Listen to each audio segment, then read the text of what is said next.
Hi friends, అందరికీ నమస్కారం. So night నుండి అయితే కురుస్తున్న ఈ ఎడతెరిపిలేని వర్షానికైతే మా ఊర్లోకి అయితే మొత్తం వరదలు వచ్చేసాయి. సో డ్యూటీకి అయితే వెళ్దామనేసి నేను రెడీ అయినా, కొంచెమైనా తగ్గుదిలే అనేసి బస్ స్టాండ్కి వెళ్ళేలోపు మొత్తం వరదలే. అక్కడ అసలు బస్సు కూడా లోపలికి రాలేదు.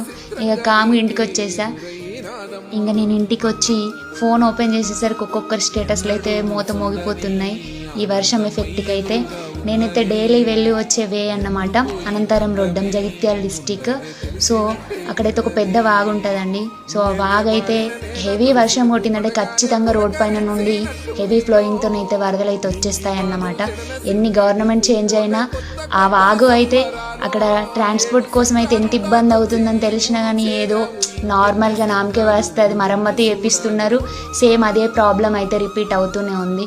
సో ఇంకా గవర్నమెంట్ని అయితే రిక్వెస్ట్ చేస్తున్నాము, అది కంప్లీట్లీ దానికంటే ఒక సొల్యూషన్ ఉంటే బాగుంటుంది.